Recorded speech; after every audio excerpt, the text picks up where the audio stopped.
Of all the ways a vacation could begin, 3 armed security guards pounding on my cabin door at 6 a.m. wasn't on the list. I hadn't even made coffee yet when they shoved a stack of eviction papers in my face. "You have 48 hours to vacate this property," one growled, eyes hidden behind reflective sunglasses that caught the rising sun. It took a second for the words to register, long enough for a surge of adrenaline to chase away the last traces of sleep. "Where are you watching from?" I ask now because this isn't just my fight. If you've ever owned a home, if you've ever been pushed around by an HOA drunk on its own bylaws, this is about you too. Just 3 months earlier, I'd inherited this modest A-frame cabin at Pinewood Lake, Minnesota, from my grandfather, George Porter. For me, it wasn't just a piece of property. It was the last scrap of my childhood that hadn't been swallowed by divorce, deadlines, and the unrelenting pulse of adulthood. Every summer until I was 15, I'd come here with my parents. We'd fish from the old dock, toast marshmallows over the fire pit, and listen to Grandpa tell stories that danced somewhere between tall tales and family history. After the divorce, everything changed. Holidays became rotations. Summers became city-bound. And the cabin? It faded into memory. Grandpa had held onto it through all those years, even as his health declined. He died last winter at 92. I hadn't been up here in nearly 2 decades. As a forensic accountant, I wasn't exactly known for spontaneity. But something broke loose in me after tax season ended. Too many 12-hour days, too much silence in my condo, and a gnawing need for something real sent me north.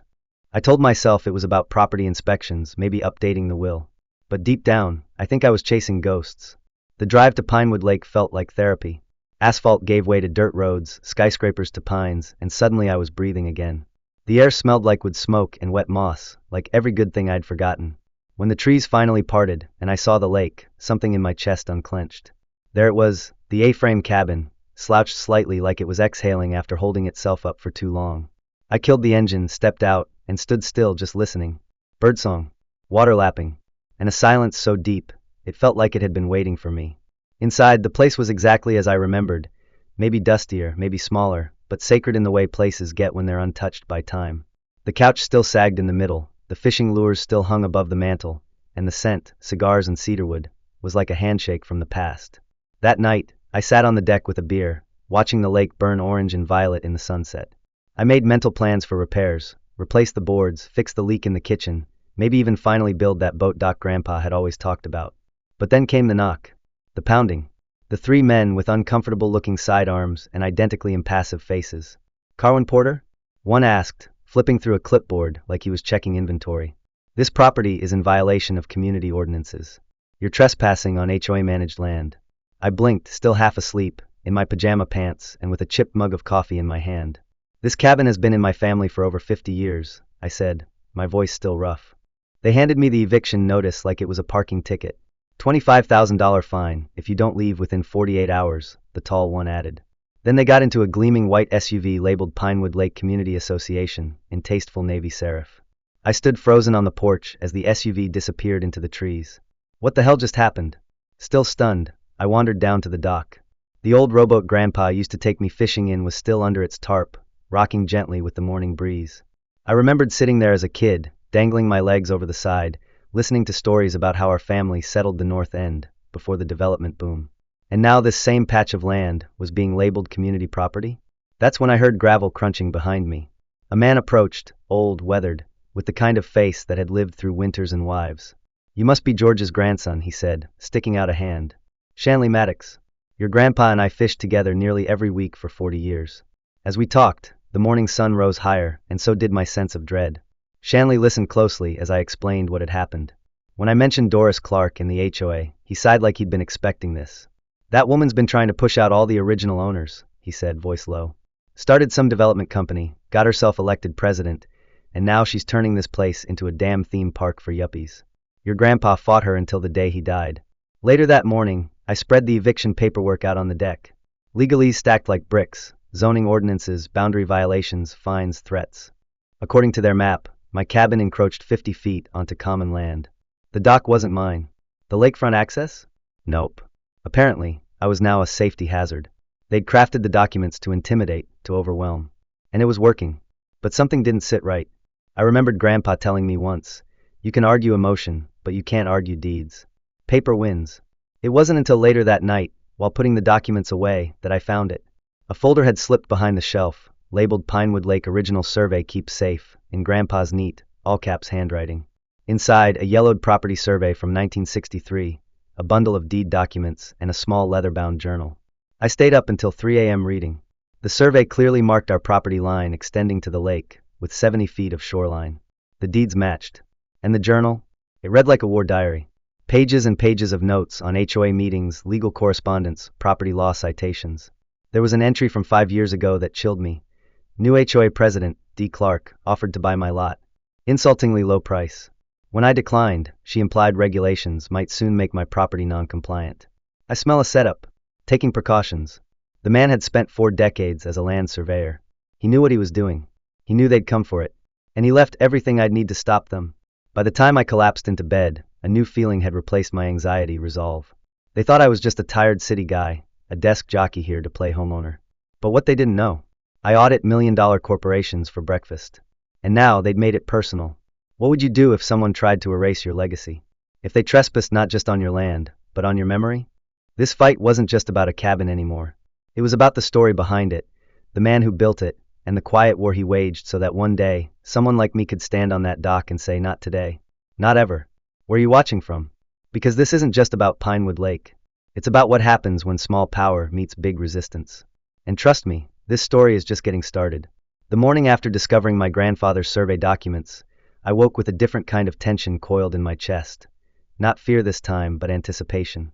I'd spent the early hours scanning every inch of the paperwork, photographing, backing it up, and even emailing copies to myself under several fake account names, just in case anything happened.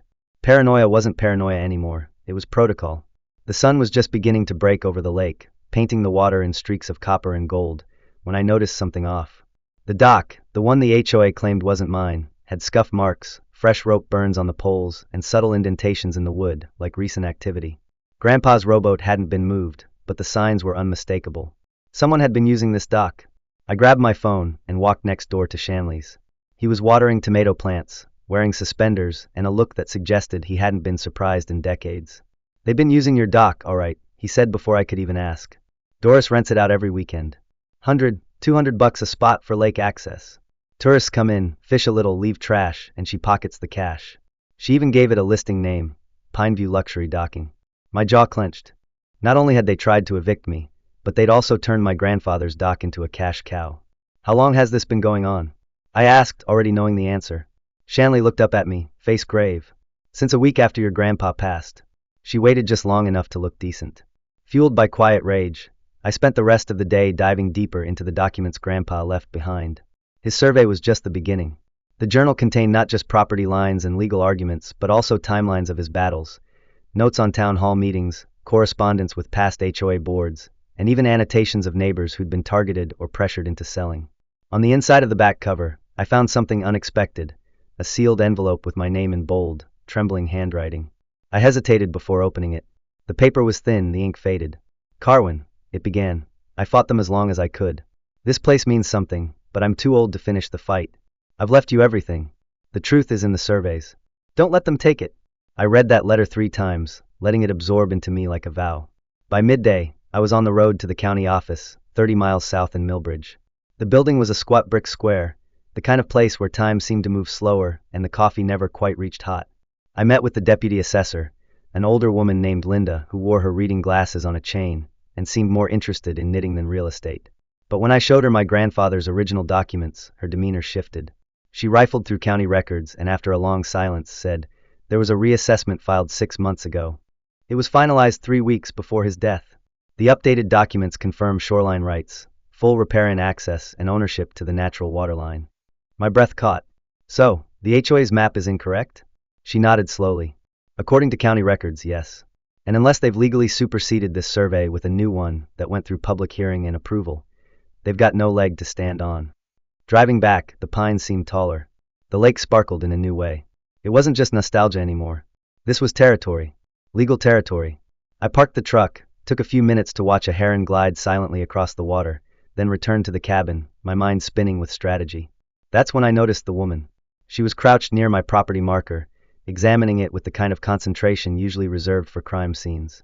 She wore hiking boots, had a camera slung over one shoulder, and moved with the ease of someone familiar with both terrain and trespassers. Can I help you? I called out, keeping my tone neutral. She looked up, startled, then smiled. You must be Carwin. I'm Era Finley, environmental lawyer. I live just north of you.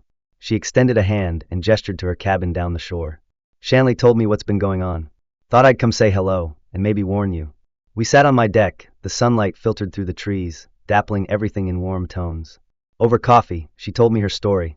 She'd inherited her aunt's cabin 2 years ago. A week after she moved in, Doris had shown up claiming her dock violated a new shoreline setback rule. When Era pushed back, suddenly her shed was declared non-compliant and threatened with a $10,000 fine. I called her bluff, she said, eyes narrowing. And now she leaves me alone. She targets people who don't know how to fight back. Era flipped through the documents I'd laid out, whistling low when she saw the original survey. These are gold, she said. Not just because they prove your boundary. Look, she pointed to a shaded inlet on the map, an area now featuring a half-built structure jutting into the lake. That's where the new community dock is going. She needs this cove. It's the only deep-water zone for her proposed marina. I stared at it, realization blooming.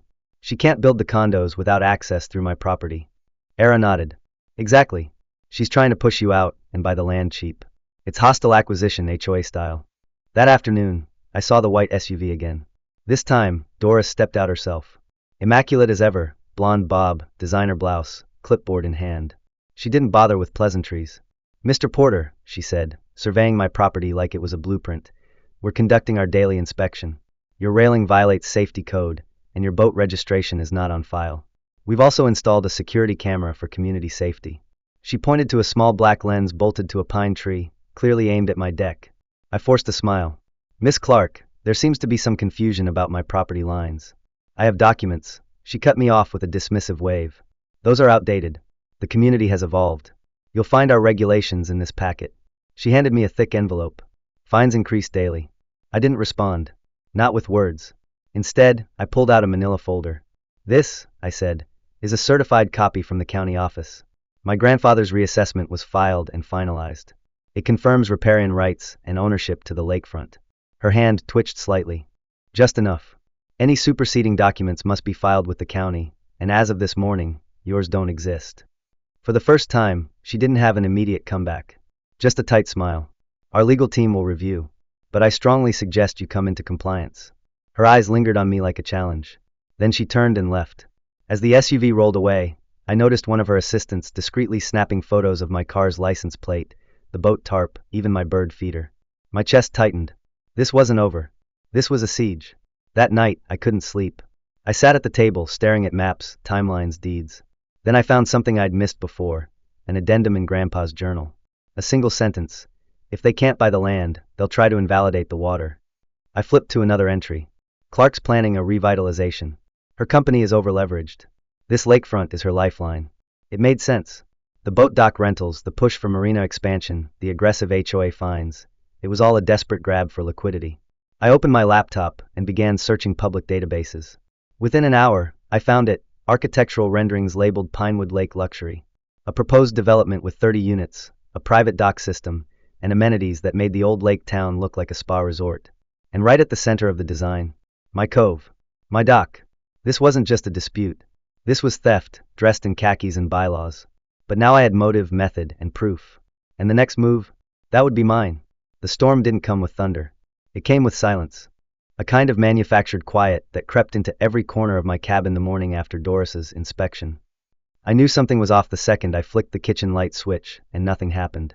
No hum, no flicker, just dark. I checked the circuit breaker. Everything was fine. The fridge, normally a low constant buzz of comfort, was dead silent. Then the faucet. Dry. I walked out to the utility shed. The meter was intact, the connection secure, but someone had severed my cabin's access from the community junction box. There was a tag hanging from the valve. Service temporarily disconnected. Maintenance scheduled, 2-4 weeks. Pinewood Lake HOA Infrastructure Division. My blood froze. This wasn't a warning. This was war. No notice, no warning, no request for access. Just unilateral disconnection by an entity pretending to be government. I called the utility company, expecting a mistake, a clerical error. The woman on the other end was sympathetic but firm. Service orders come directly from HOA management in Pinewood Lake, she said. We don't override them without a court order. A court order. Because turning on my water and power now required litigation. I hung up and stood there a moment, phone still in hand, staring across the lake as if answers might float toward me on the wind. They didn't. But a neighbor did. Era pulled up an hour later in her old Subaru, taking in the dark cabin and my expression with one look. "They cut you off, didn't they?" she said, stepping out with a box of supplies. "Happened to the Hendersons last year. They had a composting toilet and a camp stove, but after 2 weeks without water, they gave in. Sold the place to Doris's company for 30 cents on the dollar. That lit a fire in me I didn't know was still there. "I'm not the Hendersons," I said. "I'm not going anywhere." That afternoon, I drove to town and bought a solar generator, a compact water filtration system, and 5 portable panels. I'd been raised in a world of spreadsheets and codes, but survival was starting to feel very tangible. Era helped me set up the panels, adjusting angles, checking wattage. "If they wanted a fight," she said as we secured the last panel, "they should have checked your credentials first." That night, I sat in the now quiet cabin, powered by my own system, lit dimly but defiantly. The air outside was still, but the tension was rising. I could feel it in my bones. The next morning, a white van appeared at the edge of my property. No logo, no markings, just 2 men in neon vests who began pruning shrubs along the border near my driveway. At first I thought they were county workers. Then I saw the logo on one man's clipboard. Pinewood Development Corporation. I stepped out. "Can I help you?" I asked, already on edge. "Community landscaping service," one replied without looking up. "Routine maintenance." "That's not community land," I said, pointing to the very stake I'd driven into the ground days earlier, clearly marking the edge of my property. They shrugged and kept trimming. Minutes later, one of them accidentally ran a trimmer through the hydrangeas my grandmother had planted decades ago. Deliberate. Calculated. That's when I started documenting everything. I mounted trail cams with motion sensors, one aimed at the dock, another at the driveway. I installed a pinhole lens above the cabin's entrance. I began recording every vehicle that passed, every face that appeared near my boundary line. I logged time stamps, vehicle plates, every incident. It wasn't paranoia. It was preparation. 2 nights later, I was reviewing footage when I saw it. A HOA board member, Susan Helder, walking along the shoreline just before midnight, flashlight in hand, pausing at my dock. She wasn't fishing. She was measuring. The footage showed her holding a yardstick to the dock's width and length, taking notes. The next day, I received a new notice in my mailbox. Unauthorized structure dock expansion violates Section 12B.1 of HOA Shoreline Management Policy. Immediate removal required. Fine, $1,000 per day. I smiled. They were overreaching now. I could feel their desperation. That week, I filed a formal complaint with the county, citing illegal disconnection of utilities, harassment, and boundary encroachment. I submitted copies of the certified survey, power shutoff documentation, and footage of HOA board members trespassing. The clerk barely blinked. "We've had other complaints from Pinewood," she said, "but you're the first one who came with receipts." Era and I began researching further. Late one evening, over maps and records strewn across her kitchen table, she looked up with a frown. "There's something else," she said. I pulled Doris's development filings from the environmental board. She submitted 2 different versions of the same impact report. One showed limited shoreline modification, what she gave to environmental oversight. The other, submitted to the tourism board and investors, included dredging, marina expansion, even partial land reclamation. "She's lying to at least one government agency," Era said. "If we can prove it, her permits could be revoked." The next morning, I received a letter, certified, stamped with an aggressive red seal. "Cease and desist. Immediate removal of all boundary markers installed without HOA approval. Failure to comply will result in litigation and a fine not exceeding $50,000. That afternoon, I heard rumbling outside just before dawn. I ran out in my robe to find a tow truck backing into my driveway. The driver, a young guy in his 20s, barely glanced at me.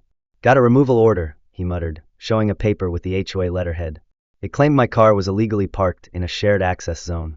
"This is my driveway," I snapped. "And that's my property." "Look, man," he said, clearly uncomfortable. "I just do what they tell me." I stood in front of the truck, arms outstretched. "Then tell them no. This is theft." After several tense minutes and threats to call the sheriff, the driver relented. He unhooked the chains and left without a word. But the message had been sent. They wanted me gone. And they'd use every tool in the arsenal. That night, I reread the letter Grandpa left me. One line stood out. "The best way to win a rigged game is to change the rules." It hit me like a lightning strike. I pulled out the original deed again, this time focusing on a clause I'd overlooked, riparian rights. Not just access to the water, but rights over the water adjacent to my land. I dug into Minnesota water law, called a legal aid group in Duluth, and spoke to a water access specialist. "If your deed includes those rights," he said, "then anything built on that water, without your permission, is an encroachment. Including docks. The community dock. The marina project. All of it. I drove back to the county harbor office with my documents in hand. The harbor master, a tall man named Jeffrey Taylor, took his time reading. He adjusted his glasses and nodded. Well, he said finally, these rights haven't been revoked, and I don't see any easement filed by the HOA. So yes, technically that dock violates your water rights. And if I requested removal? I asked. He hesitated. They'll fight you. But legally? You're in the right. That night, as fog rolled over Pinewood Lake like a shroud, I walked down to the dock with my flashlight. I stood at the edge of the water, staring out at the structure they'd built over my rights, over my family's legacy. It gleamed under the moonlight, half wood, half insult. I wasn't just fighting back now. I was preparing to take something down. Not just for me. For everyone they'd bullied, evicted, silenced. They wanted a battle. I was ready to give them a war. The night before I took the dock apart, I slept barely 3 hours. My mind raced with checklists and contingencies, what tools I'd need, how long it would take, what I'd say if someone showed up with a clipboard and fake authority. At 3:47 a.m., I slipped out the side door with a headlamp, a power drill, gloves, and a rolling cart to haul away the boards. The lake was silent, the stars faint reflections in the still water. Every creak of wood beneath my boots sounded like thunder. But I wasn't trespassing. I wasn't stealing. I was reclaiming. By dawn, half the dock was gone, disassembled piece by piece, carried to my storage shed. When the sun broke through the mist and revealed the marina's expensive rental boats floating awkwardly at the public landing across the lake, I knew word would travel fast. I didn't have to wait long. By mid-morning, 2 board members showed up with strained smiles, followed by Doris herself, looking less like a polished executive and more like a shaken politician. Her heels sank into the mud as she stormed down the shoreline. Mr. Porter, she called, voice brittle, what you've done is in clear violation of HOA community infrastructure guidelines. I stepped out from the shed, wiping sweat from my forehead. On the contrary, I replied, what you built was in violation of my repair and water rights. I handed her a copy of the harbor master's statement and a copy of the deed. She didn't take it. She didn't even look at it. Instead, she turned to her assistants and hissed, get legal on the phone. Now. The damage, however, had already been done, not to the dock, but to the illusion of control she'd maintained for years. Neighbors began drifting by over the next 2 days, some pretending they were out for a walk, others with less pretense. Good to see someone finally push back, one man muttered as he passed. Been waiting for this to happen. One elderly woman left a tin of cookies on my porch with a note. George would be proud. Keep going. The momentum had shifted. Quietly at first, but undeniably. I didn't waste time. I created a website detailing everything. The boundary disputes, the dock conflict, the illegal utility shutoffs, even photographs of board members trespassing. I titled it, pinewoodlaketruth.org. I shared the link with every neighbor I could reach, dropped printed flyers in mailboxes, and posted it on the community bulletin board, just beneath a smiling portrait of Doris announcing the future of Pinewood Lake HOA. Her smile now looked ironic. That same week, ERA uncovered more discrepancies in the environmental documents Doris had submitted.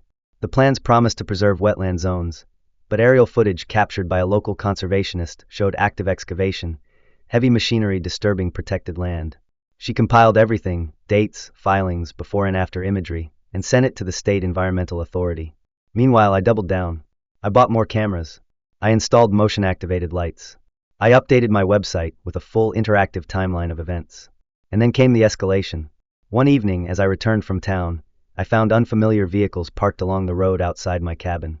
Inside, a crew was boxing up my furniture, my photos, my documents. A young man, barely out of college, stood by the front door in a private security uniform. This is a legal eviction, he said, eyes avoiding mine. We were told to secure the property. By whom? I demanded. He shifted. Miss Clark. Pinewood HOA filed an emergency action. I called the sheriff immediately. He didn't come. Not for hours. And when he did, his hands were practically in his pockets. Looks like a civil dispute, he drawled, ignoring the fact that someone had broken into my home and was stealing my things. HOA says you're in violation. You say you're not. Courts will sort it out. This is breaking and entering, I snapped. You are literally watching a crime happen. He shrugged. Not if the HOA has access rights under their bylaws. I stood in my own front yard, watching as pieces of my family's history were loaded into a truck labeled Pinewood Development Corporation. That night, I slept in my car. Again. The following morning, I woke to find the security guards still posted outside my door. I showed him my documents, the court-certified survey, the harbor master's confirmation. He hesitated, then looked away. I'm just here for the paycheck, sir. They didn't tell me it was like this. I drove to every law office in a 50-mile radius that day. Not a single one would take my case. Conflict of interest, most said. Later I'd learned that Doris's reach extended further than I realized. She was on donation records, charity boards, local election committees. I almost gave up. That night, I called my mother. Told her everything. Maybe it's time to let go, she said gently. Your grandfather wouldn't want you suffering like this. You could sell the land, start over. I hung up without answering. I didn't sleep. The next morning, Era showed up unannounced. Behind her were Shanley and 4 other neighbors, some old, some younger, but all with faces set in quiet resolve. They brought food, blankets, a solar battery. You're not fighting this alone anymore, one said. Doris has bullied this community for too long. Inside the brown paper bag Era handed me was a small, dusty clock, wooden, carved by hand. I recognized it immediately. It had always hung above Grandpa's workbench. He left this with Shanley before he passed, Era said. Told him to give it to you if trouble ever came. Inside the clock's housing, I found the surprise. Tucked behind the gearworks was a tiny hidden camera. A well-hidden one. Grandpa had recorded something. Maybe many things. Over the next 2 nights, I reviewed every scrap of footage stored on the old SD card. What I found was far worse than I'd expected. Footage from HOA meetings held in my grandfather's cabin, unauthorized. Conversations between board members discussing manufacturing code violations. Recordings of Doris herself instructing others to pressure elderly homeowners. And most damning, a clip of her pointing to my property on a blueprint and saying, "We need that land for the marina. I don't care how we get it, just get it." With video proof, a paper trail, and a swelling of local support, I knew it was time. I filed for an emergency injunction in county court citing unlawful eviction, theft, and intentional property sabotage. The judge, perhaps sensing a potential PR disaster, scheduled a hearing within 48 hours. Meanwhile, I gathered affidavits from neighbors, downloaded every file from the HOA's public records, and used my forensic accounting skills to pore through financial disclosures. The numbers didn't lie. Community dues had skyrocketed over 3 years. Infrastructure improvements, meanwhile, were negligible. I found unaccounted transfers to Doris's development firm totaling nearly $700,000. It was a house of cards, and I was finally holding the wind. On the day of the hearing, I stood before the judge with a binder full of evidence. The video from the clock, the harbor master's letter, the environmental violations, the unauthorized utility disconnections, and the cherry on top, the lease agreements Doris had made with weekend tourists using my dock. She hadn't just violated property law. She had profited from it. The judge listened, flipped through the binder, watched the clip of Doris ordering the illegal eviction, and signed the order on the spot. Immediate restoration of property rights. Injunction against further HOA enforcement actions until full review. Law enforcement will escort the plaintiff to reclaim property. I didn't smile. I just breathed. That evening, I returned to my cabin with a sheriff's deputy at my side. The security guard stepped aside without a word. Inside, I found my walls stripped, furniture gone, cabinets empty. But it was mine again. I walked out onto the deck and looked at the lake, the space where their dock had once floated, and I said aloud to no one and everyone, "This isn't over. But this is where we start winning." The morning after I reclaimed my cabin, the lake looked different. Not physically, its surface still shimmered under the same morning sun, the same breeze stirring its reeds, but something had shifted. It no longer felt like the front line of a battle I was barely surviving. It felt like a hill I had just begun to hold. The dock was gone, dismantled and stored. The white HOA trucks no longer prowled the perimeter. I was home again, but I knew better than to assume the war was over. That morning, as I swept pine needles off the deck, an envelope was slid under my door. Inside was a letter from the HOA attorney, Douglas Price, threatening civil litigation for property destruction, malicious interference with community operations, and defamation of the board. The tone was different this time. Less arrogant, more desperate. They knew the narrative was changing. I called Daniel Atkins, a board member who had always seemed uneasy during public meetings but never spoke out. He agreed to meet off record. We sat in the back of a diner 20 miles outside Pinewood Lake. He stirred his coffee for a full minute before sliding me a manila envelope. "I can't be seen doing this," he muttered, "but people need to know." Inside were years of financial records, board emails, and private meeting transcripts. What I found was staggering. Doris had been diverting HOA funds into her development company under the guise of infrastructure upgrades that had never occurred. Board votes were falsified. Minutes were edited retroactively to approve initiatives that never happened. In one email thread, she discussed moving the annual meeting date without notice to ensure low turnout and push through assessments. The HOA, under her control, had essentially become a shell funneling community money into private profit. I uploaded the documents to my website, labeling them the Pinewood Files. Within hours, the page exploded. Neighbors who had once avoided me now stopped by the cabin to share stories of sudden fines, inexplicable fees, and veiled threats. One woman broke down as she described being forced to remove a memorial garden planted for her late husband because it violated ground cover uniformity. A single mother showed me a video of her car being towed from her own driveway. What Doris had done to me was not an exception. It was a blueprint. That weekend, I hosted a lakeside barbecue. I expected maybe a handful of people. Nearly 50 showed up. They brought food, folding chairs, old photos.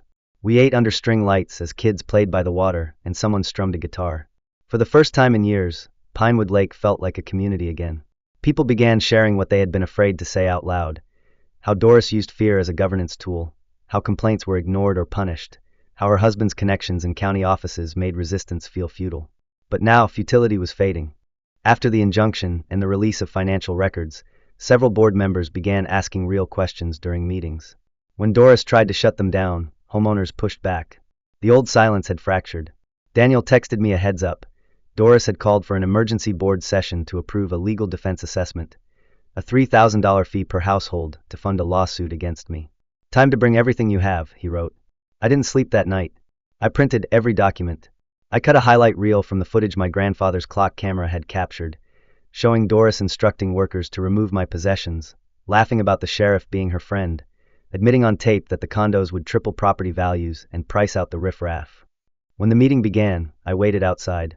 As soon as Doris stood to introduce the vote, I entered, rolling in a projector and a small portable speaker. Homeowners turned to look. Board members stiffened. Doris froze mid-sentence. Before you vote, I said, you deserve to know what you're paying for. Daniel nodded, silently stepping aside.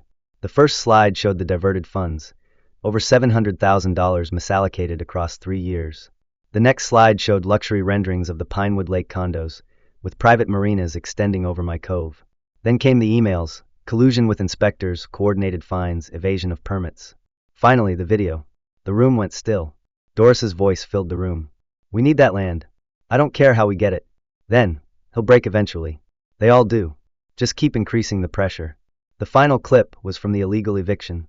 Take everything that looks valuable. I want this place cleaned out before he figures out how much it's worth. When the lights came back on, nobody spoke. Doris's face had gone from red to white. Then, in a voice that cracked halfway through, she snapped. You ungrateful people. You think I did this for myself? I made this place desirable. Without me, your property values would be trash. Her voice rose. Once the condos are built, this place becomes premium. No more retirees with broken docks and rusty grills. It becomes a destination. You should be thanking me. That was the moment her mask shattered. Every word she said dug the grave deeper. Phones were already recording. The board voted immediately to remove her as president. They announced a full audit of HOA finances and suspended all special assessments. Doris stormed out without her clipboard. 2 weeks later, the county prosecutor opened an investigation into her finances. Her development project collapsed as investors pulled out and banks called in loans. The condo site was fenced off, machinery abandoned. The marina she built on my water rights? Dismantled under a compliance order. I received compensation for damages and was officially recognized as the legal owner of 67, Lakeview Drive, shoreline and all. But what mattered most wasn't the land. It was what happened after. The HOA rewrote its bylaws. Daniel was appointed interim president with a mandate for transparency. A homeowner committee was formed. Rules now required community votes for all major initiatives. The surveillance cameras came down. The threat stopped. One evening, as the sun fell behind the pines and turned the lake gold, I sat with Era on my rebuilt dock. Do you ever think, she asked, if your grandfather hadn't kept all those documents, all that evidence, we wouldn't be here? I nodded. He didn't just leave me a cabin. He left a plan. We stayed like that for a long time, feet dangling above the water. In the weeks that followed, I turned my old city condo into a rental and made Pinewood Lake my permanent home. Era opened a small legal office in town specializing in environmental and HOA disputes. Together, we launched a nonprofit, the Pinewood Legal Defense Fund, to help other communities facing HOA abuse. The irony was hard to miss. The very land Doris wanted to turn into concrete and glass was now part of a conservation easement we negotiated with the county, permanently protected shoreline. 1 year after the dock came down, we hosted another community gathering. Children chased dragonflies near the water. The community center, once Doris's fortress, now held game nights, repair workshops, even yoga classes. And when Daniel asked me to speak, I stood with the sun at my back and said this: My grandfather fought to protect a piece of land. But what he really protected was the idea that no one should be powerless in their own home. That no one should be bullied into silence. This cabin almost became a casualty of greed. Instead, it became something better, a reminder that sometimes standing your ground isn't just about what you keep. It's about what you build for others. I raised a glass toward the lake, the same water that had once carried threat now carrying reflection. And somewhere in Nevada, I imagined Doris unpacking boxes in her new life far from Pinewood. I'd sent her a housewarming gift, a framed copy of my grandfather's property survey, inscribed with the words, "Read the fine print."